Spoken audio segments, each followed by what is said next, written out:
all the way back to the late 1800s, when Belgium, under King Leopold II, ran the Congo like his own personal factory.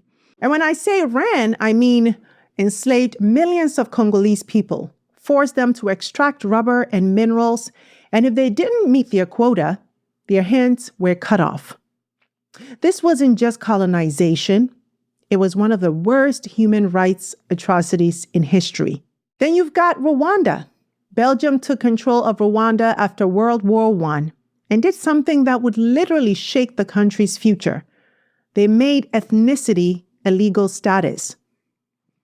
Before colonial rule, Hutus and Tutsis were mostly social classes, not fixed racial identities. But Belgium, they took that, put it on ID cards, and institutionalized the divide. They backed the Tutsi elite, made them rulers, and when things got politically inconvenient, they flipped and started empowering the Hutu majority instead. Divide and conquer at its finest. And what happened after? Well, Rwanda gained independence in 1962. But by that point, the racial divisions Belgium created were so deep that within a few decades, they contributed to the 1994 genocide, where 800,000 Tutsis and moderate Hutus were massacred in just 100 days. And what did Belgium do?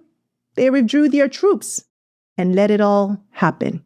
So when Belgium now comes in talking about stability in the region, you can see why Kagame and many Rwandans have some thoughts about that. Now, despite everything Rwanda has been through, under President Paul Kagame, the country flipped the script completely. Rwanda today is one of the fastest growing economies in Africa. We're talking 7 to 8% GDP growth year after year. Kigali, one of the cleanest and safest cities on the continent. Women make up over 60% of the parliament, the highest in the world. Rwanda even launched its own satellite into space. But Kagame is not without controversy, of course. His leadership is effective, but critics argue it's also authoritarian. Political opposition is very minimal, media freedom limited. But one thing is undeniable. He took a country wrecked by genocide and turned it into a symbol of African progress. So why would a country doing this well risk everything over the DRC?